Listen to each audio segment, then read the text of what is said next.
There are a number of Hebrew words that are translated as worship in the Old Testament. Probably foremost, shachna, which literally meant to bow down, that act of submission. But the second one is really interesting. It's avad, and it certainly meant worship, and it was used in that context of what we do when we gather together and we pray and we sing and we worship. But it was in other contexts.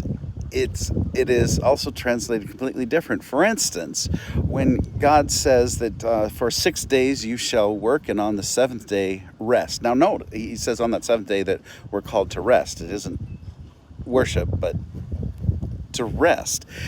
It's the 6 days you shall labor. The word actually there is avad, which is, of course, your service, but it's recognizing that the labor that we do during the week is a part of our spiritual worship. It is, so we are actually offering our worship to God, not just that day of the week that we come together, that our worship includes the other days of the week in which we are laboring, how we live, how we work, how we interact with other people. That is included in our worship of God. So it makes it so much more meaningful. For instance, when the prophet, when God says, he tells the people, I don't like the noise of your singing and your worship. They're doing everything right. I don't like it.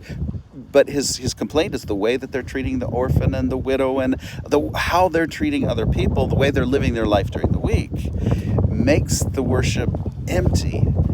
If how we live our life isn't affected by our gathering time, and our gathering time doesn't include the rest of the week. We bring our whole selves to worship. Everything that we've been experiencing through the week, how we've experienced God, where we've experienced and where we need help, where we need God's help, that should come with us to our worship. And what we get together, when we get together and worship, that should then again inspire and help motivate the rest of the week. Avad, our worship includes our service, because it includes our whole selves. We bring our whole selves, including our whole week, with us.